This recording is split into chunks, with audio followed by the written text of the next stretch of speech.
Hi, good morning. Good morning mga kahabi and good morning to our viewers around the world. So it's me again, GoldfishAddictsPH or Mel.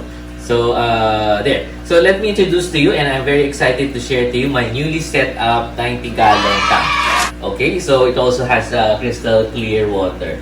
Okay, so there. So just to explain what I did with my setup. So as you can see, we have crystal clear water here. So there, so there's just a little bit poop because I just fed them a few minutes ago. But in any case, I've had this tank for about 3 days. I just it is a DIY setup at home. Of course, I got the tanks from manufacturers. So this is the setup. This is a 90-gallon tank. Okay, so the measurement is 48. So this is 48. Yeah, can they see it? Oh, 48 by 24. So this is by 24. 48 by 24 inches. And the height is the standard height, which is 18 inches. Yeah. 18. There, 18. Okay. So that's again, guys, that's 48 by 24 by 18. This is a 90-gallon tank. So if you want to know how to, because when I was starting, I didn't know how to compute the measurements. If you want to know how many gallons for a certain tank, so what you just do, I'll just show it here, the computation. You multiply the length, the width, and the height. So for example, 48 times the width, which is 24, and the height is 18. So 48 times 24 times 18. So you see the formula here. And the answer to that, you divide it by 231. So you end up with 90 point something. So it's not exact 90 gallons. So just a little bit over 90 gallons and a few decimal points. Okay, so there. So that's the size of the tank. Now we move on to the features. Okay, so this is my first time having a tank that's have a sticker. So if you can see, the effect is, it's like a deep blue sea effect. So this is in my bedroom. So it gives me relaxation when every time I enter my room. So I feel like you're in the ocean or near a body of water since it's colored blue. Okay, so I had the bottom and the sides put in a blue sticker. So there's two shades of blue. There's I believe there's dark blue, the medium blue, and the light blue. Okay, so this one is the, I believe this is the medium colored blue. Okay, so sorry for the term. I can't find it exactly right now. So this is the light, semi-light blue. Okay, so there. Okay, so the sides, I did not put any sticker on it because I want to view them on the side from time to time. But in any case, if you're looking at the front view, okay, so you will notice that there's an effect that the sides are already painted or has a colored blue sticker. So that's the effect on the, if you look at it front view, it feels like the both sides are already, or there's a sticker, but truth to the matter is, the sides are clear, both sides, okay? Because if you want to have this professionally done, when I had this tank made by the way, this was made by Sir Mark from Fish Yard 43 in Quezon City. So if you want to know more, I have a video created where this was made. So just look for it in the description of this vlog. Okay, so the sides are clear so I can view them. So for example, I'm sitting in my chair, so I can view them from this side. So I also have put in a light that's about 31 inches or so in centimeters it's about 79 centimeters. So in inches it's 31. Okay, but of course you can put in another longer light, but I'm just using my items that I have at home, so I did not purchase this anymore. Actually, this is my first light that I transferred here from my 50-gallon. So it's still workable because you don't really need a light that's matching the size. Okay, so as long as you can cover about 90% or 80% at the middle, that's fine. And it will blow the light in your aquarium. Okay? So, this setup has an undersump. So, let me show you what we did with the undersump. Okay guys, so first things first, where does my water come from? So, this counter used to be a sink. Okay? So, there's a sink and there's a faucet here before. So, I just converted this. So, I installed a 3-stage water filtration system. So, water comes from the main pipeline, which is there. Okay, so there's also an on-off switch in case I need to do major changes here. So there's a main switch right there.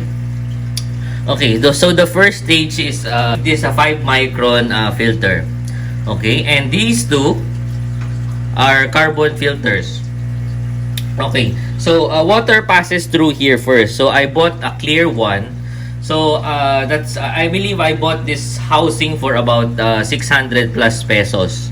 Okay, so plus the filter, it's around 70 pesos. So all in all, I think I spent about 700 plus for this first filter or first stage alone. Okay, because this one is much or a little bit more expensive. The clear housing is a little bit more expensive than the blue housing. Okay, so the reason why I used a clear housing for this one, so I can see if it's time to replace the filter. Once this one is changes color to like brown or mushy brown, once it's dirty, then that's the time you replace it. So this one does not require any electricity because water only passes through here. So we're done with the first stage. It filters out the impurities of the water. The second stage are both carbon. Okay, so the purpose of the carbon is that it removes the harmful chemicals, it absorbs it, and also removes the harmful chlorine. Okay, so I live in Manila and in the city, so we have here tap water. So the challenge with tap water, it's heavy with chlorine, although it's already clean, unlike water in the provinces, which it's a little bit dirty or muddy. So here we don't have problems with the dirt. The challenge is the chlorine is a little bit hard. So I put in 2 carbons here. So the housing here costs about 470 pesos each. So that's 400 plus 400, around 900 for both. And then the cartridge or the carbon is a little bit higher because the cartridge for the filter is just around 70 pesos. For this, it's 239 each. Okay, so that's about 480 pesos for both. Water comes from the main pipe, then passes through here, it filters it, then the second stage, it eliminates the chlorine, and the third stage, if there's still chlorine left, then it's being filtered on the third stage as well. Okay, so by the way guys, the size of this is 20 inches because there are 2 sizes for this one, so it really depends on your space. So the smaller size is 10 inches. So I measured my space and it exactly fits the 20 inches. And also the water pressure here or in my pipe is very strong. So I use the 20 inches because you also need to factor in the water pressure that you have coming from your pipe. So if the water pressure is low, I recommend you use the smaller one, which is the 10 inches, like the half of the size of this one. But if your water pressure is okay, and then also the space can fit this 20 inches blue housing, then it's okay for you to use. Okay, so let's move on to the next stage. Okay, so this one has 3 chambers. And for the first chamber, it contains the filter wools. And then the second chamber contains my medias, okay, or the porous rocks and K1 filters, okay. I'm not sure if you can see at the back. So as you can see at the back, I also have UV light installed there, and also it blows blows out water, okay. So it's really hard to see, but anyway, it's you can put one, or if you want, you can. It's not. It's a matter of preference if you want to put one. Okay. So for the third chamber, I have installed here an A3000 submersible pump. Okay. So there. Okay. So I'm just refilling the water. There. Okay. So I'll just make the water go faster there. So as you can see, I still lack K1 filters here. I already ordered online, so it's not yet delivered. But it's recommended that you have more, okay? So that you have more water movement through the K1 filters. Okay? So that summarizes the undersump. Okay, so let me just explain to you how I do my water change. Okay, so as I mentioned, this used to be a sink. So there is a pipe for fresh water to come in, or the tap water. And if you can see the big tube below, behind, that's like brown in color, that's where my drainage or dirty water goes. Okay, so at the back. Okay, so that one, it's really a little bit hard to see because the pipes are covering it. So let me. Okay, there. So okay, so dirty water goes out of there. Okay. So what happens, guys, is that clean water comes from there, and then it gets filtered by the 3-stage filters that we have. Then it goes here, okay, to the faucet. Okay. So if I want to remove or if I want to change water, what I do is I open this pipe that's going to my drainage, and then I close the pipe that's going to my tank. Okay, so there. So now water is being drained and it goes out. Okay, so if you saw my video previously, this is what I promised to you guys, that I'll show you a high tech or automatic system wherein you just do change water by a flick of a switch, and by a flick of a switch as well, you get fresh water coming in. Okay, so clean water comes in, and then dirty water gets pumped out. Okay, so it's pumping out water. As you can see, the water level here is already low. So so there. So I'm doing water change right now, just like that. So there's no more use for any hose or getting wet all over the floor. It's okay. So I know I believe you already know what I mean. So it's pretty dry here. So there's no water. Everything's here. Okay. So clean and dry. Okay. So again, just to summarize, if you want to do it yourself, guys, you can definitely do it, because I was able to do it, of course, with the help of my friend here at home. So the two of us did this for just one day. Okay. So again, clean water comes from there, gets filtered by the 3-stage filters that I have. Then water goes here, clean water. Then if you want to pump out water to do water change, it gets pumped out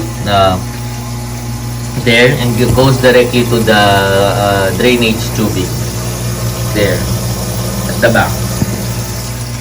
Okay, so this is a simple setup, and I hope that you were able to get my setup, because you don't really need to be like a professional pipe maker or plumber to do this.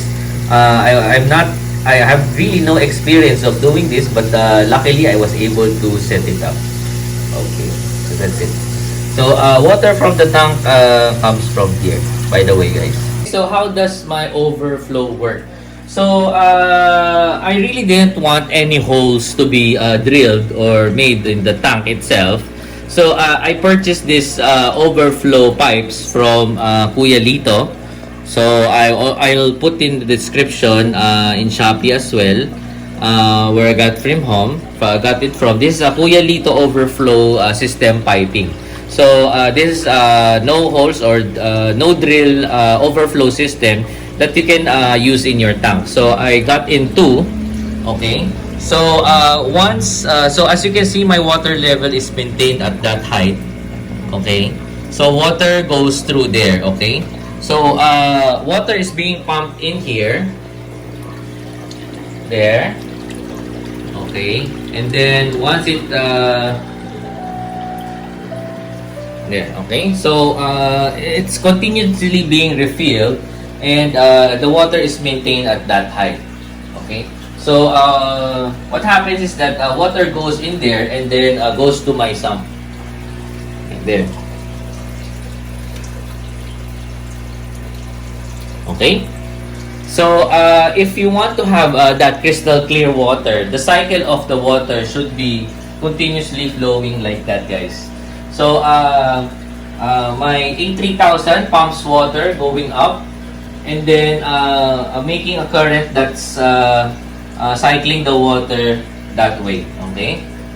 So if you have that kind of water current, okay, so the tendency of the water, it flows through the sump. Okay. So it pushes the water, and then the common thing with goldfish is that there's a lot of poop that's being produced, and they are left in at the bottom of the tank. Okay.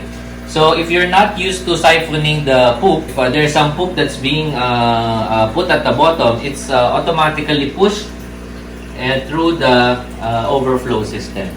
So that's how you maintain a crystal clear water. So on top of the filtration system, the movement of water should be like that. Okay guys, so that's it for my video today. So if you want to know the links where I purchased the materials from, so just go to the description below, and I'll put in the links from SHOPEE. Of course, if you live outside the Philippines, you won't be able to purchase this, but you can just get the description through the links that I'll be showing. So you can look for this in your home country. Okay, so that concludes our video for today. If you want to have a clear, crystal clear tank and a 90-gallon setup at or in your homes, okay? So if you like this video, give it a thumbs up, and don't forget to subscribe and hit our notification bell so that you can get updates. I'm going to set up a new tank in my other area, so please watch for it, and don't forget to subscribe and hit the notification bell so you can get updates from GoldfishAddictsPH. So for our social media accounts, so don't forget to join as well our social media accounts. So we are on Facebook and also in YouTube here, and also we have our TikTok accounts. Okay, so you can access them just by typing GoldfishAddictsPH. So that's what you see here at below. So feel free to join our groups, because our advocacy is to help goldfish keepers maintain and have longer or healthier lives for our fish, so that we can have exchange of ideas for both buyers, sellers, and or buyers or hobbyists and sellers.